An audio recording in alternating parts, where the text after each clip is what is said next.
Hi everyone, and welcome to the fourth episode of a brand new podcast from Navman, Mobilizing the Future of Fleets. It's a podcast dedicated to helping fleet and transportation businesses navigate the roads ahead. I'm Barney Goffer, Product Manager for Fleet Energy Solutions at Navman, and joining me today is a leading global authority on the subject of EV, Special Advisor to the UK Government and founder of Zero Carbon Futures, Professor Colin Heron. Professor Heron notably spent 17 years at Nissan, where he was instrumental in the rollout of the Leaf, the world's first mass-market electric vehicle. Also joining us is Nate Verlake, Director of Strategy, Alternative Energy and Sustainability Fleets at Navman's parent company, Vontier. Nate Verlake is a well-rounded business leader with diverse experience in strategy, business development and alternative energy applications. And today we're going to be talking around the impact that behavioural change has on the success of a mixed energy future. So my question to you chaps is do we need to stop thinking about alternative energy in the same way as traditional fuel? A lot of the population want to swap like for like. Yep. So they want to have a massive impact on the environment without doing anything different. So if I can give them an electric car that once a week they plug into something and in 5 minutes it's full and they can drive 300 miles, they'll have it, right? At the moment, it's not like that. And people are currently having to change their behaviors so that they can transition to this vehicle. As I've said, I don't have a home charger. I have to check what the mileage is and I have to plan a point when I charge. I don't have to do that with petrol. I can just go to a station and I can fill it. There will come a point, possibly with solid state batteries or in big trucks with hydrogen or whatever, where the person will not notice the difference. We're not there yet. Yeah, far from it, based on what we hear people say out there. Nate, what's the experience over there in the US in terms of people's, sentiment towards transitioning to alternative energy solutions? Well, like Colin said, right, there are, behavioral changes required, right? The experience is not the same, obviously, as owning an ICE-powered vehicle. I would say if you play it out and you look at the long run, however, right, if you play out the infrastructure development and the reliability piece of it, there are some, very tangible benefits, right? From a cost perspective, I mean, it's pretty undebatable from a cost perspective. It will be cheaper in the long run. So that's extremely positive for, price conscious fleets and for, passengers as well. It's quieter, right? The driving experience is different. It's maybe more enjoyable, more peaceful.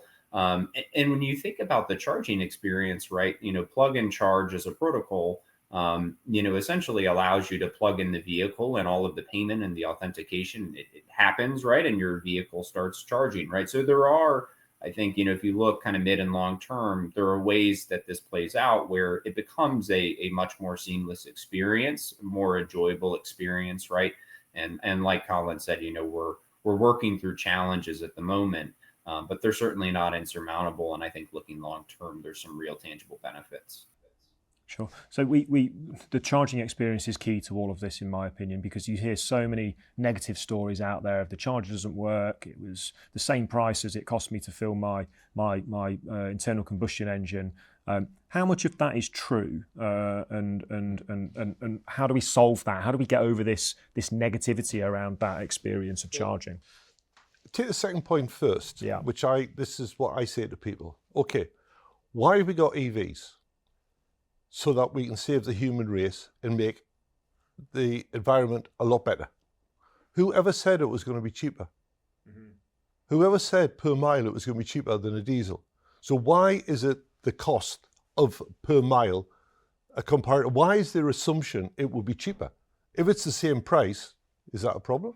Well, I guess not. Yeah.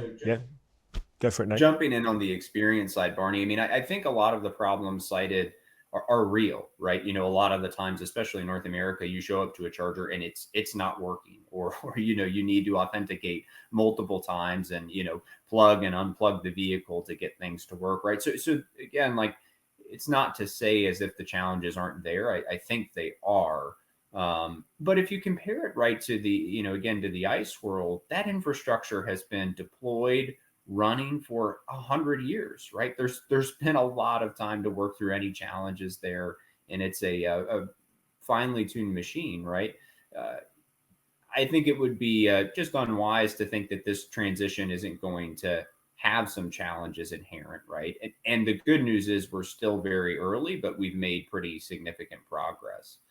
People go on social media when they have a problem. The other million people in this country don't go on social media to say, I haven't got a problem. And I've had a great experience. And I've had a great experience. There's only a few people do that, So it is changing, but the people who have the bad experience are very vocal. Those who have a good experience don't tend to say so. Yeah. So what needs to happen then? How do we change that dynamic, if you like, in terms of the positive stories, the fact that I can go and charge my vehicle quite readily. I don't need to fill it all the way up and charge it all the way up. I just need to charge for the distance that I need to go to get home, so I can use my home charger. What needs to happen to change that narrative then? I was talking to a motoring correspondent last night, and he said it's getting concerning now, and there's a survey I've read recently, that 62% of people who don't have EVs now believe the negative media. Yeah. They believe it's correct. So there are people on social media lobbying, doing whatever we can to address the social media, which is literally posting lies. We've got TV channels who are doing it. They are, for some reason, there is a big negativity. Those are the stories which keep getting repeated over and over again. Car parks will collapse. This is happening. This is happening. It's not true, right? My car is 20% heavier, not twice the weight. But that's a mantra that's out there. Until the big change that happened in Norway was it got to the point where in a coffee shop, 3 people were talking, at least one had an EV. When it got to 2 had an EV, the 3rd person accepted it. And it was only by the people in the coffee shops or the bars say, well, I've got one, that's not a problem. Really? But until you get to that level where people are saying, well, come and try mine, or talk to my wife, or do this, then you can get over that point. But at the moment, with 1 million out of 35 million, you're starting to see them, people are seeing them, the sales are going up, so people are ignoring it, but it's a very powerful anti-EV lobby. Of course, there comes a point at which, if you want to buy a new car, in a few years, it will be an EV. It will be an EV. So that I guess over time things just naturally change, right? Yes. Okay, Nate. I sense that certainly in the UK this feels like it's been quite divisive, almost politically divisive in many respects as well. But is that the same over in the US, Nate, or is it still is it so nascent that it's not necessarily the case? No, I think that political divisiveness is probably here too, right? In a similar way, right? We read the same news articles, et cetera. I would say an answer, right? How do you overcome that, right? I do think, the onus is certainly on both the public and the private sector to kind of prime the pump in a way, especially on the infrastructure side. And the way I would characterize that is for drivers, right? It's about accessibility, reliability, and then a frictionless experience, right? On the accessibility piece, right? If I'm going to go make a road trip, are there actually enough chargers, right, to make that road trip, right? That's just a baseline question, right? And I think over here, obviously, the NEVI funds are meant to address that basic question of, hey, can I actually just go charge when I need to, where I need to, right? Baseline accessibility. Nobody thinks about that from an ICE perspective because there's however many thousands of forecourts, right, to cater to that need. On the reliability, it's if I show up, will the charger work? When I navigate to that charger, do I know if it's working or not, right? And that's, again, just baseline competency of infrastructure, right? It's still challenges to work out, but I think that is a hurdle we need to overcome, both on the, and again, the public and the private sector both have a part to play. And then, the final piece, which I think could really push the puzzle if you get those first 2 in places on the frictionless experience, which is, hey, can I make it easy for someone to pull in, plug in, and charge seamlessly, right? And so you're seeing over in Europe, at least the kind of the democratization of payment platforms. You need to provide kind of open means of payment versus signing up and having an app or an account. The US is playing out similarly. Of course, you hopefully have the adoption of plug and charge coming fairly soon on kind of a more mass market scale. But I think those are the three factors where if we can kind of get those right, a lot of the bad news starts to go away. I don't know in the States, but there was a fundamental mistake here which happened. So in an area, if they won money to put 12 high power chargers in, they would put them in 12 locations.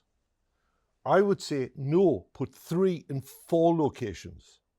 So if I turn up, the chances of all 3 occupied, possible. The chances of all 3 broken, not likely. So a lot of the negativity came when somebody drove to a single, somebody's on it. You drive to the single, it's broken. That's annoying. So now we're seeing a situation, as I saw on the motorway here, it was actually 14 in that service station with 2 cars on. Yeah. So there was 12 vacant. If we'd started to do that initially, then these people who kept getting this bad experience would have been reduced. Indeed. This comes back to the poor deployment strategy, right? And the lack of thought in terms of actually being a bit more strategic about it ultimately. Yes. Yeah. So Nate, you kind of touched on something a moment ago I'd like to explore a little bit more. Can you talk to us about the technology that's actually available today to help create that seamless experience? Where is it now and kind of where's it going to be in the next year or 2 years? Sure, absolutely. Again, from an accessibility perspective, I think there's 2 factors there. One is the infrastructure physically in the ground, right? Are there enough chargers to meet the need? But I think what also falls into that accessibility bucket is this notion of roaming, right? So most EV drivers have an account with different providers who essentially allow them to have an account and access infrastructure and pay for charging. Ideally, what roaming facilitates is I can use one app or maybe 2 and access a lot of infrastructure. Again, getting to this accessibility notion of I need to be able to know I can find a charge wherever I am, so I'm comfortable, right? So that's the piece on roaming. And there's, again, that's been deployed over in Europe for years. Over in North America, you see a lot of kind of peer-to-peer roaming agreements between the different large charge point operators. And that's something that, from our perspective at Vontier, our technology certainly facilitates and we're intimately involved in enabling that for different charge point operators or mobility service providers. The other factor, right, and this kind of gets into the reliability piece is there's so many stakeholders involved in achieving reliability for charging infrastructure, right? If you look at why a charger goes down, there's so many reasons, right? It could be the payment terminal is not communicating. It could be a problem with the payment terminal and the payment provider. It might be simple communications issues between the charger and the network itself.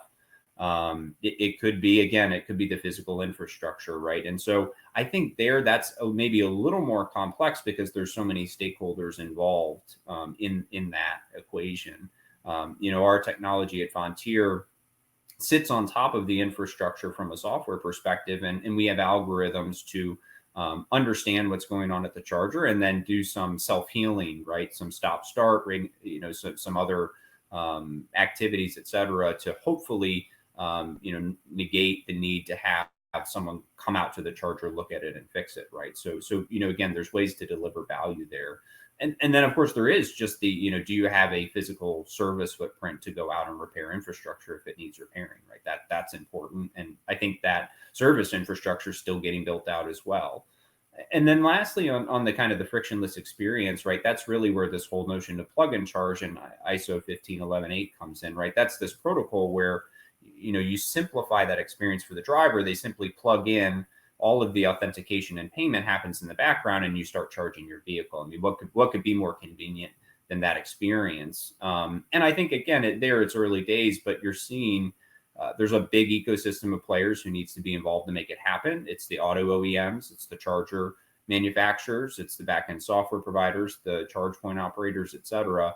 but you're seeing announcements there, you're seeing pilots there, and I think as that starts to get adopted more widely, you start to solve these challenges. Nate, one more question for you, just in relation to what you're talking about there in terms of the user experience.